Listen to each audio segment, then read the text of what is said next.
Jamlish, real talk with a little bit of Labrish.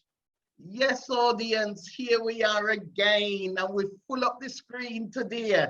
Here we are again. Yes, it's that time, isn't it? You all know this is the end of season 1 for us. The end of season 1. Cheers. End of season 1. And today we are going to look back on season 1, look back on some of the fun that we've had and some of the things that we've talked about. And we're also going to have a special guest today. So we're quite excited about that. Okay then, so let me introduce you to our panelists. And here I am, Mish C. Real talk, the little bit of Labrish. And I'm going to introduce you because some of the faces you may not be familiar with. So let's start off with Vero. Hi Vero, how you doing? Hi Mish, hi panel, hi viewers. I'm Vero and I'm not usually on the shows, but I'm here today. I've been invited by Mish C. So thanks Mish C for inviting me on the show today. I'm usually in the background doing the marketing, the promoting, the advertising, you know, all the hard work, you know, having all those sleepless nights, ringing Michelle at 12 o'clock at night saying, is this all right? You know, getting in contact with different companies, organizations, setting up interviews and things like that. So there's a lot of work going on in the background. And I'm really happy to be here on the show today. So enjoy the show, viewers. Thank you very much. Yes, Vero does do all the hard work in the background. Okay then, thank you. Hi Rosie, how you doing, Rosie? Hello, I'm good. Happy to be back. Well, viewers, welcome back to Jamlish. Real talk. Wally Labrish. Sit tight. Wally Labrish. Okay then, thank you. RT, looking very dashing today. Well, try my best. Quick hire shop down the road, you know, try to thing. Lockdown suits after wear for the day. Looking for you. You know my phrase, welcome to the world. Talk with a little bit of Labrish. Thank you for joining us, audience, and thank you rest of the panel. I'm sure we're gonna have a good show today and enjoy ourselves. That's what it's all about. Yeah. Okay, yes, thank you very much. Barrydon, good afternoon, good evening, good night, hello, good morning. Oh, and a bow with a hat. How you doing, Barrydon? Yes, I'm good. Hello everybody looking sharp like a tack. Respect. Barrydon there, Jamlish there, Labrish there, the crew there. So tune in here. Yes, tune in here. Okay, thank you, Barrydon. Mimi, good afternoon, Mimi. Good evening. How you doing? I'd like to say, as we've said, Michelle's mentioned that we've come to the end of our series 1. So I hope that you guys have enjoyed your break, but make sure you come back and tune in to our 2nd season that we are going to start preparing for. We want to be doing something different and we want to get you involved. So when you see that telephone number, drop a text message, suggestions, any questions you want to ask. I'm trying to draw you out, you know, and get you involved, audience. But yeah, enjoy. Okay, you think so we're done? We just at home. Okay. Thank you, Mimi. The girls, them sugar. Simeon, hi Simeon, how you doing? Me draw for real and him nephew. Yes, people. See, me tell you the truth. We come to end of season 1, and when we look back, because me just started as a cameraman with P Woman first when we go up on the show. I'm glad to say, you know, Barrydon come join me and Rich come join me. Now the thing balance. Now the thing balance. You know, as we say, welcome back to our Jamlish chat. Yeah. Okay, thank you very much. Pamela. Hiya, Pamela. How you doing? Hello, hello, hello. I can't believe we're at the end of season 1. I know. Why? Time really fly when you're having fun. It certainly Well, does. folks, this is not the end. This is just the beginning. So please continue to tune in, continue to subscribe, continue to like, continue to share, and continue to look for Jamlish, because Jamlish not hard to find, you know. Absolutely, Jamlish not hard to find, you know. Okay. The sickness. JoJo, darling. Hiya, JoJo. How you doing? Hi, Mish. Hi, guys. Nice to be here again. Well, I joined halfway in between, but it's been fun so far. I'm looking forward to the ride in season 2, and you guys will be having fun with us too. Absolutely. Okay, then, thank you very much, JoJo. Yes, and as I said before, and as we were all saying, you know, it's like we're actually sad that we'll come to the end of season 1, but there are plenty more things to come, plenty more things to come. And also today, we have a special celebrity guest today. Hiya, that's Simeon. Oh boy, now who's that girl over there? I really gotta talk to that chick, because that is one cool sugar candy girl. She's a slick chick, she's a slick chick. Hello, darling, hello, good looking. Hello, darling, hello, good looking. Hello, darling, A new world on around the corner. A new world order, system I get out of order. Hey, I wasn't gonna do it, but we decided to make a tune about the thing. Now call it name, but enough life gone down the train. Hey, I wasn't gonna do it, but we decided to make a tune about OBF. And me sing say, I'm a black man, I'm an African, and my parents are Jamaican, and I grew up in a London, so you know I know where I'm coming from. I'm a black man, I'm an African, and my parents are Jamaican, and I grew up yes. in a London. He was born in London in 1965. A British reggae singer and DJ from South London, UK. He first came to prominence in the early 1980s as an MC on the South London reggae sound system, Saxon Sound, Saxon. Yes. Studio International, Saxon Studio International. So ladies and gentlemen, welcome Tippa Irie. Yay! Hello, guys. Hello, Tippa. Hello, how you doing? Big up, Tippa. Yes, Big Tippa. up, big up, big up. How you guys doing, man? Well, we're doing good. We're doing good. Listen, Tippa, we've got a few questions for you. Thank you very much for coming on to Jamlish. Real welcome, talk with darling. a little bit of Labrish. Yes, I know. I hear about the Labrish where I go on week to week. Lovely. I hope you like it. Yeah. No, man, it's good, man. I've been getting good feedback from. You know, I checked out a couple of the shows, and you know, Excellent. yeah, nice vibes, lovely vibes. Nice. Oh, fantastic. Oh, lovely. Thank you for that. Tippa, Yes. one of the things I wanted to know is, where did you get your name Tippa Irie from? Well, when I was at, you know, Irie means, you know, feeling good. Feeling good, yeah. You know, so and the Tippa, there's a couple of things. There was a DJ that I did like back in the day called Tippa Rankin. Ah, right, okay. You know, and I did so, you know, so, and then I was with a guy called General Slater, but before he was called General Slater, he was called Skipper. So we used to, so he was the skipper, and me was the tipper. Oh, right.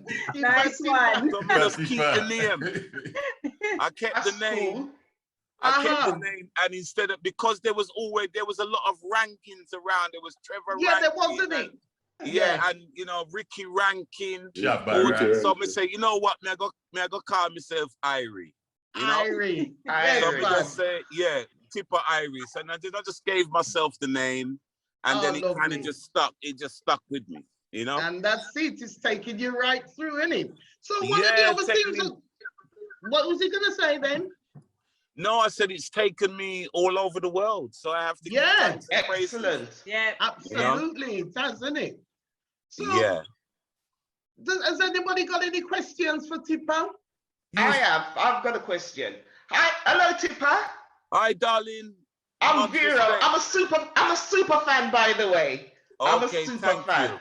I've been following your career from the start, and I know you from Saxon Sound, yeah. Okay.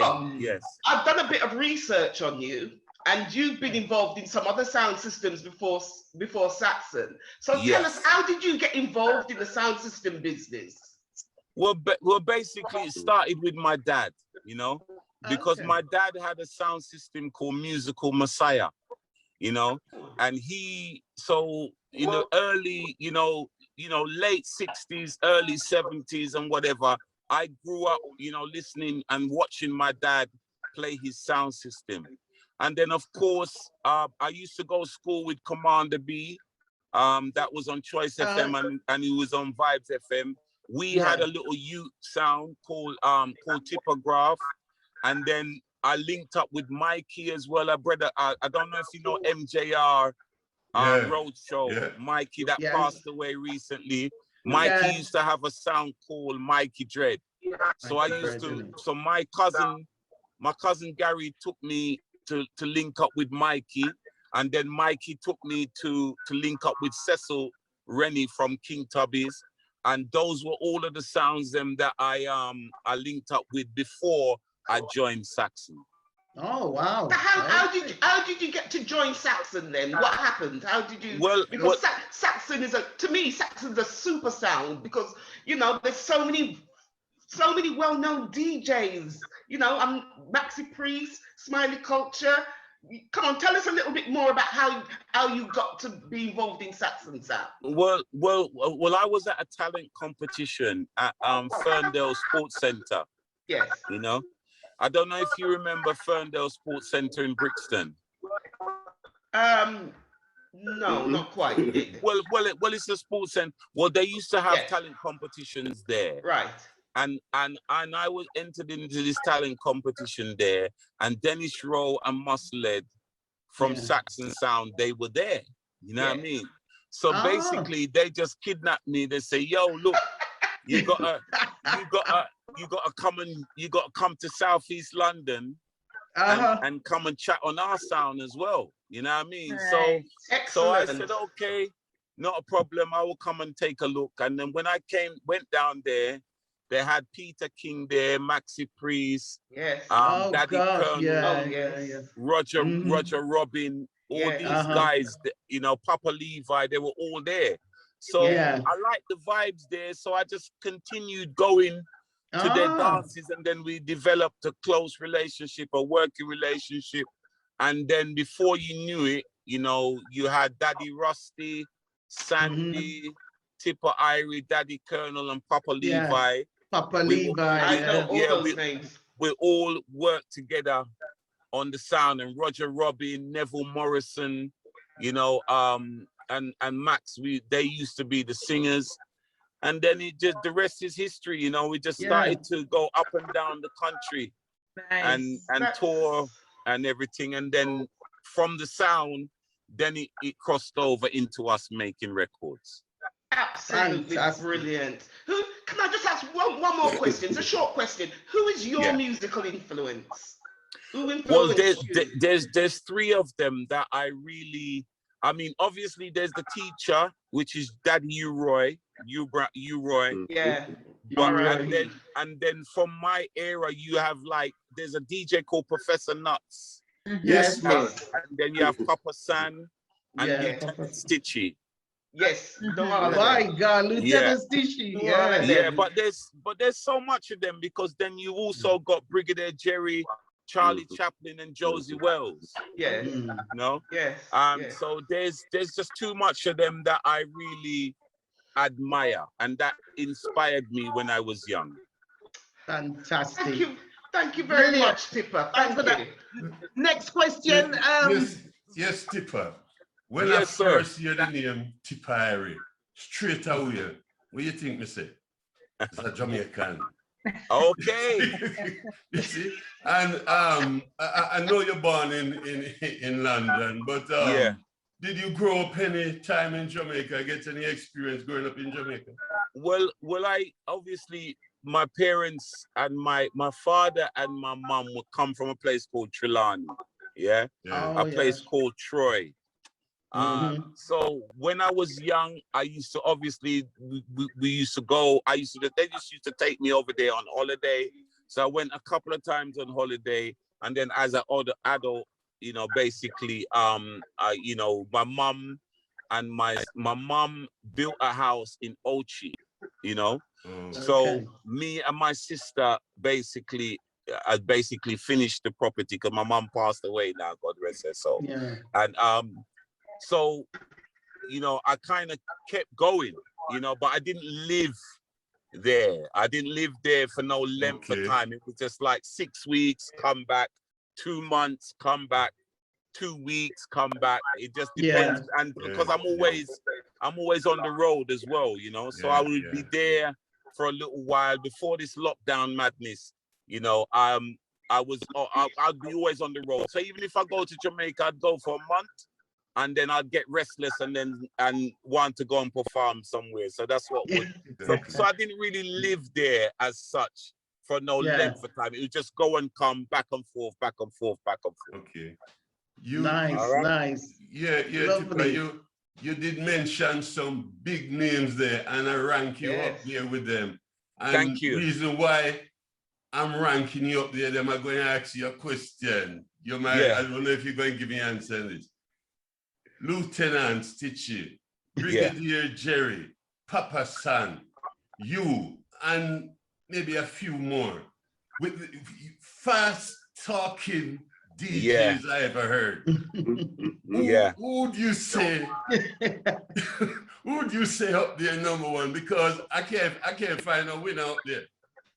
Yeah, it's difficult, you know, because everybody, you know, everyone's got a unique something about them, you know, a unique style, you know, because Papa San is unique, Lieutenant Stitchy is unique, Professor Nuts is probably the most humorous DJ. He's got like, you know, it's like the lyrics that he puts together are ingenious, you know, so that's why they inspired us, because they reminded us of ourselves. Because you know, with Saxon MCs, we used to take pride in pulling up the rhythms. You know, we used to take the Mickey out of DJs like Papa Tyan and all of these. We used to call them 2-second bantan because they were more more punchline MCs. They weren't really lyricists like us. So you know, so it's hard to put a figure on to say, well, who's the number one? There's also people like Maccabee. That's over here. That is he's one MC that I really admire because of his lyrical content, you know. Fantastic. Yes, I hope that answers your question. I can't really put a figure. Yeah, you haven't. I was gonna say, Tippa, I can't really put a figure on who's the number one. No. Well, me happy with that. It's just all one right, more sir. thing. Much respect. I notice when you do your shows, when you're on shows, you bring a lot of comedy. You bring some comedy to your performance, and that got the crowd going. Do that just come natural, or you think? Yeah, I think this is why I said to you, I admire Professor Nuts. You know, because I learned those things from them guys, you know what I mean? And most of the time, you know, I like to watch performances. I like to look at other artists that I admire and see how they do it. And then as a musician, you take a little piece from each of them, you know? Yeah. So somebody might do something that you like, and then, you know, you try to incorporate into what you're doing. And that's what I do. So, you know, you pick and you learn, you know what I mean? And you're never too old to learn. And you learn good too. Thank you, sir. Thank you. Thank you. Yeah. Okay, we're moving swiftly on because Tippa, enough respect. Enough respect, Empress. Yeah, you grace us with your presence. Nice Thank you. to see you and nice to have you on Jamlish. Thank you. And my first question to you is, how do you feel as a young Black man? What sort of racism you encounter as a young Black man in the music system in Britain? Yeah, well, that's why, you know, there's a lot, you see, in the UK, there's a lot of institutional racism, you know. They're not, it can be in your face sometimes, but a lot of the time it's behind closed doors, you know. They don't push it in your face. So as reggae musicians, if you notice on the stations that really make money, that if your tune gets played on Radio 1, your tune gets played on Capital, Kiss, Smooth, Magic, all these stations, a lot of them, you know, they don't really play our music, you know what I'm saying? And that is really because of institutional racism, because the music is very good. If you listen to, you know, you might hear the odd Bob, you might hear the odd Maxi Priest, you might hear the odd Jimmy Cliff, you might hear one and two of these tunes, but if you think of artists like Peter Huntingale, Lloyd Brown, Janet Kay, Carol Thompson, all of the old school, you know, you got people like Mike Anthony, Barry Boom, Vivian Jones, all these artists, they make, their music is not offensive. Their music is not derogatory. The music, you know, so, you know, if you're listening to Magic, you can't tell me you can hear I don't know, a Randy Crawford tune, then you play a nice, beautiful Peter Huntingale record that people are gonna turn off. You know what I mean? They're not gonna turn off because the music is good, it's sung well, it's produced well. So I find in the music business, there's a lot of institutional racism in the UK. You know, I have a tune called "I'm a Black Man, I'm an African, I'm my parents are Jamaican." We just played that. Okay. And you know, and you see, you know, and it says it in the tune, you know, coming from London, place at the Cockney slang, place at the lovers, rock, grime, and the jungle is place for the Roman queen, the Buckingham, fish and chips and egg and bacon. Really, cloning. No, that's it. You know what I'm saying? So you've got like, you know, if you listen to the lyrics, then we know the fight, because you remember if they played our tunes on these stations, we'd be very, very wealthy. You know, absolutely, and they don't want us to be wealthy. They don't want us to have that wealth, you know. No, they always want to. There's a few of our brothers and sisters that have got their foot in the door, kind of thing. Some of the youngers, you know, but I just think it's unfair that they don't really give our music, because remember, there's people that live up in Newcastle and in Stoke-on-Trent and all of these, and they don't get, you know, there's the internet, yes, but they don't on the mainstream, the landline FM, and they're not hearing us, are they? They're not hearing us, you know what I'm saying? And that is what the problem is. So we do face it, the racism, but a lot of it's institutional, whereby it's not in your face, it's behind closed doors, and the gatekeepers, I think we call them, you know. And they stop us from really reaching the masses. Our full potential, right? You know, but But with me, I don't kind of, you know, I'm not going to sit here with a chip on my shoulder. I just keep, you know, so long as my fridge is full, my car of petrol, them all right. Eddie, it's true. Your bills paid. I'm good. You know what I mean?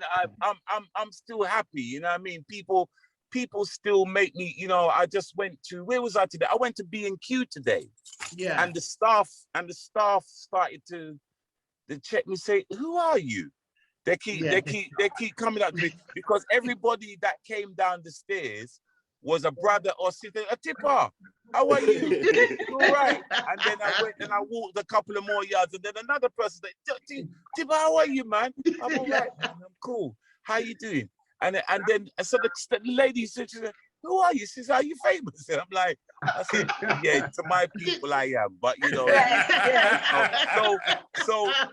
so for me, you just got to, you know, these things, it uplifts you, you know, it makes those little things just going to B&Q and all of those things inspire me, you know, to think that, you know what, people still love me, they love my music, they love what I'm doing, they respect what I'm doing. So that these things inspire me to keep going, you know? Yeah. Absolutely. And my next question, one more, last one. I had another one, but a lot of people waiting.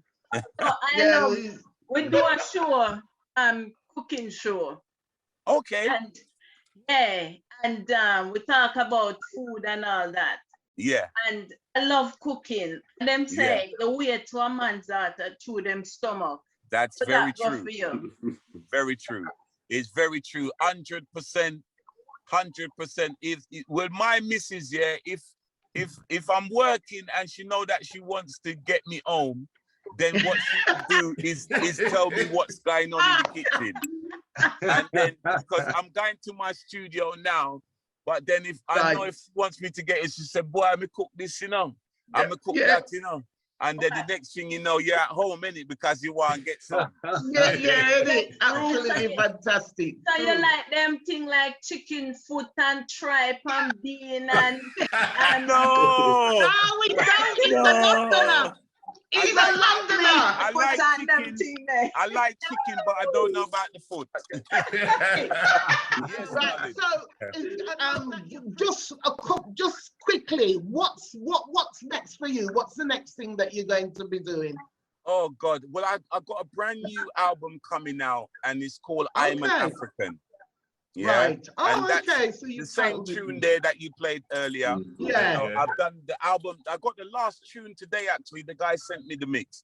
So so hopefully, I'm hoping for maybe the end of July. Yeah. I'm just waiting on the artwork right now. So once I get my artwork, then I will set the release date. But it's all done. So I got my album coming out. If people want to find out where I'm playing, they just go to tippairie.com. Okay, tippairie.com. So if they go to tippairie.com, all of my shows are there. Fantastic. We're in Birmingham, Tippa. We're in Birmingham. So I want some tickets for you, please. Yeah. Yes, sir. Yes, sir. No problem. No problem. He's looking freebie. Okay, bear that in mind. Fantastic. Now, Tippa, as Jamlish, you know, we've just come on board. We're just coming to the end of our season 1. We're going into season 2 come September. What advice would you give us, Jamlish? Real talk with a little bit of Labrish. What sort of advice would you give? I have to say that when I say Jamlish. What advice could you give us, or what sort of tips, or you know, what would you say to us? Well, the first advice I would say is consistency.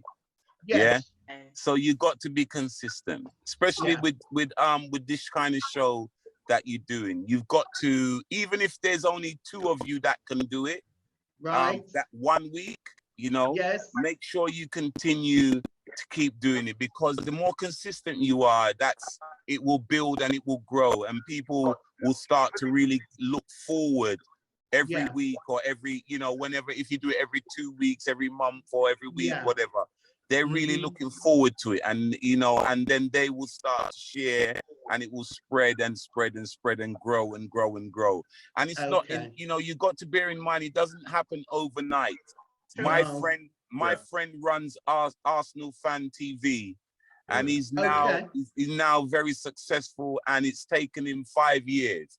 You know, it took him 5 years. So I would say the main thing is be consistent and keep it going, and you'll reap the rewards. Okay, Thank lovely. you. Thank you. Thank you very much for your time, Tippa. Take care, guys. Yo, my people, this is Tippa Irie, and you're tuned into Jamlish with a little bit of Labrish. Yes. Yo, yourself, Tippa. Big up, All Tippa. right. Thank you very much. I keep in touch Thank you, here, man. Tippa. Jamlish will keep in touch.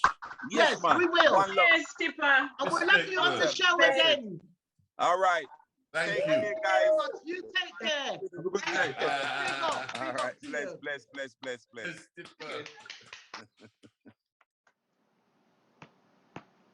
Skibble says so. Jamlish, a little real talk with a little bit of Labrish, yeah.